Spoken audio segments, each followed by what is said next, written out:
मोर श्राप, जिनकी ईश्वर की उपासना करके मैं ऋषि बना, ऋषित्व मुझ में आया, ऐसा ऋषित्व कि मैं जिसको आशीर्वाद दे दूं वो भी सत्य हो जाए, और जिसे मैं श्राप दे दूं वो भी सत्य हो जाए। ये किससे आया? तपस्या से। किसकी तपस्या की? राम की। और राम की तपस्या करके मैं वरदान और श्राप देने में सक्षम बना, और मैंने क्रोध में आकर के उन्हीं राम को मैंने श्राप दे दिया, उन्हीं नारायण को श्राप दे दिया कि नारी विरह तुम हो दुकारी, और मोर श्राप कर अंगीकारा। और राम जी मेरे श्राप को अंगीकार करके ये रो रहे हैं। ऐसे प्रभु ही बिलोकहु जाइए, मैं ऐसे प्रभु को देखूं। ये भरत जी के चरित्र से संबंधित है, आप अलग मत समझना, लास्ट में आपको समझ में आएगा। श्री नारद जी महाराज वहां पर आते हैं, रोते हुए प्रभु श्री राम जी को देखते हैं। श्री राम जी मुस्कुराकर उनका स्वागत करते हैं, बैठाते हैं। नारद जी ने कुछ अपने मन में बुझे हुए जो प्रश्न थे उन प्रश्नों को उभारा। इन द फर्स्ट चांस ही asked another one question, why you did the right the bone which I gave you. वो श्राप आपने क्यों सत्य किया? आई कर्स्ड यू, मैंने आपको श्राप दिया, किस लिए? और फिर नारद जी मजाक के लहजे में पूछते हैं कि आप ये बताओ कि अगर हमारी शादी हो जाती तो आपका क्या चला जाता, जो आपने बंदर का बना दिया और आप खुद गए विष्णु के रूप में शादी करके आ गए। हमारी एक शादी नहीं, सुंदर से बंदर बना दिया और आप दूसरी की भी माला लेकर के चले आए। तो उन्होंने कहा कि वो तुम्हारे लिए मैं भगवान हूं, और तुमने मुझसे कहा था कि मैं आपका सेवक हूं, और जय विधि नाथ होए हित मोरा करहु सुबेग दास में तोरा, जिससे मेरा कल्याण हो जाए वो आप जल्दी कर दो। तो बोले क्या कल्याण किया? बोले आपका विवाह नहीं होने दिया। बोले आप दो प्रकार का व्यवहार करते हैं, you are doing difference behaviour with two persons like lord Shiva and me. Shankar ji विवाह नहीं करना चाहते थे और आपने उनका शंकर जी का विवाह कराया। जाए विवाहो शैल जय यह मुझे मांगे देव, and I wanted to marry that time but you not did that. आपने वो होने नहीं दिया। मैं विवाह करना चाहता था, शंकर जी भी तो आपके भक्त हैं, मैं भी आपका भक्त था। शंकर जी की जबरन जाकर के आपने शादी कराई और मैं विवाह करना चाहता था, नहीं करने दी। ऐसा क्यों किया? बोले नारद तुमने कहा था दास भक्त है, और दास का मतलब होता है बालक सुत सम दास अमानी। दास जो होता है बालक की तरह होता है, अमानी होता है, उसको ज्ञान नहीं होता। और जो ज्ञानी भक्त होता है मोरे प्राण तने समज्ञानी, मोरे प्राण मानी बड़े पुत्र की तरह होते हैं, और दास भक्त छोटे पुत्र की तरह होते हैं। इसका मतलब क्या है? इसका सीधा सा मतलब यह है कि बच्चा मां के ऊपर पूरा निर्भर करता है।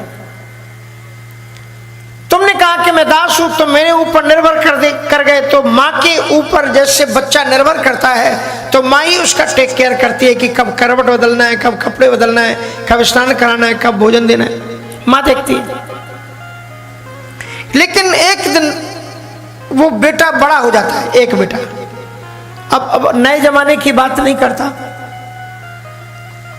नए जमाने में तो बच्चे खुद ही माँ बाप को बता देते कि I am ready for marriage and I searched my wife. मैं तैयार हूं विवाह के लिए, लड़की मैंने खोज ली है, अब आप हाँ करो चाहे ना, हाँ नहीं तो आप जानो आपका काम जाने। अगर आप चाहते हो कि आपकी नाक बची रहे तो सीधे से आ जाओ शादी में, हाँ धूमधाम से कर लो, और नहीं तुम्हें कोई अपनी चिंता है तो फिर हम जा रहे हैं मंदिर में माला डालेंगे जैसी आवर राम कीजिए। हाँ कोर्ट हमारे साथ है।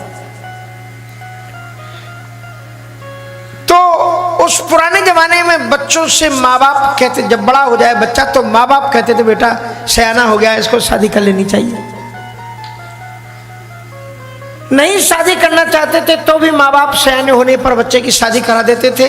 लेकिन माता एक दृश्य आपको याद होगा, एक दिन एक माँ एक नन्हे से बालक को लेकर के गोद में छत पर खड़ी हुई थी, बारात निकल रही थी, और माताओं को बारात देखने का बहुत शौक होता है ना। दूल्हा की बारात निकले, डम डम डीगा डीगा होता हुआ अपनी गली से निकले, तो चाहे रोटी जल जाए, चाहे दाल जल जाए, सब कुछ छोड़ करके खिड़की पकड़ के खड़ी हो जाएंगी कि बारात कैसी निकल रही।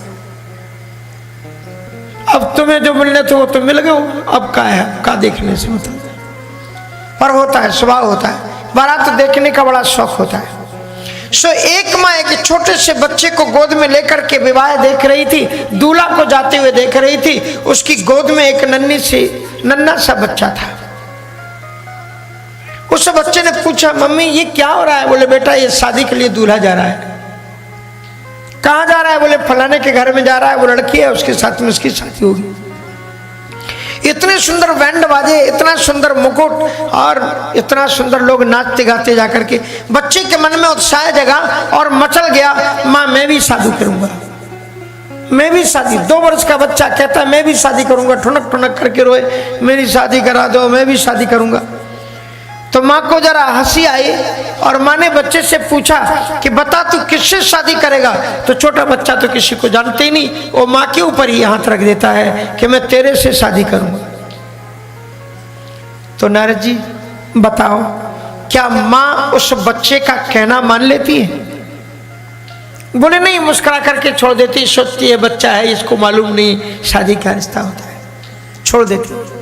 तो बोले तुम जो मेरे पास में विवाह का प्रस्ताव लेकर के आए थे, तुम किसके साथ में, वो कन्या कौन थी जिसके तुम साथ में शादी करना चाहते थे? तो बोले आप कहना क्या चाहते हो? स्पष्ट रूप से शास्त्र कहते हैं कि विष्णु और माया भगवती या सम्मोहितम जगत, भगवान की पट्ट में ऐसी है वो माया, ये जगत माया है। तो वो भगवान की पत्नी है, भगवान मैं हूं और वो मेरी पत्नी है। और तुम कहते हो बालक सुत समदास अमानी, तुम कहते हो तुम मेरे बेटे हो और वो तुम्हारी माँ है जो माया है। अगर तुम उसके साथ में विवाह का प्रस्ताव लेकर के मेरे पास आए थे तो तुम किसके साथ विवाह करना चाहते थे? इसलिए तुमने विवाह करना चाहा, मैंने नहीं होने दिया। नारद जी प्रभु की दिव्यतम करुणामय लीलाओं पर रीझ जाते हैं, साष्टांग दंडवत प्रणाम करते हैं और फिर रामचरितमानस के उस पावन प्रकरण में एक बड़ा सुंदर वो वरदान मांगते हैं।